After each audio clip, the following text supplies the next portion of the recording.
আজকে কথা বলবো একটা গুড এসওপি আপনি কিভাবে লিখবেন। এসওপি হচ্ছে আপনার পার্সোনাল স্টোরি এবং এসওপি খুবই গুরুত্বপূর্ণ আপনার অ্যাডমিশনের জন্য এবং আপনার ভিসা প্রসেসিং এর জন্য। চলুন জেনে আসি একটা ভালো এসওপি লিখতে হলে কি কি ধাপ অনুসরণ করতে হবে। প্রথমত নিজের ব্যাকগ্রাউন্ডের একটা সুন্দর ডেসক্রিপশন দিতে হবে। নাম্বার 2, আপনি যেই সাবজেক্টে পড়াশোনা করতে যাচ্ছেন সেই সাবজেক্টটা আপনার সঙ্গে কিভাবে রিলেটেবল বা কিভাবে আপনাকে স্যুট করে সেটা গুছিয়ে লিখতে হবে। নাম্বার 3 এবং খুবই গুরুত্বপূর্ণ, আপনি যে ইনস্টিটিউশনে অথবা যে ইউনিভার্সিটিতে যাচ্ছেন আপনি কেন সেই ইনস্টিটিউশন চুজ করেছেন সেটা খুব সুন্দরভাবে তাদেরকে বুঝিয়ে লিখতে হবে। নাম্বার 4, আপনি কেন এই কান্ট্রিতে যেতে চাচ্ছেন, অর্থাৎ এই কান্ট্রি আপনার ক্যারিয়ারে কতটুকু হেল্প করবে সেটাকে গুছিয়ে লিখতে হবে।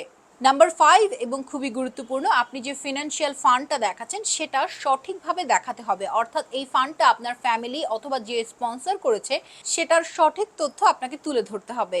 মনে রাখবেন, ক্লিয়ার এবং স্ট্রং এসওপি মানেই হচ্ছে স্ট্রং ইমপ্রেশন। প্র্যাকটিস, পলিশ এবং বি কনফিডেন্ট।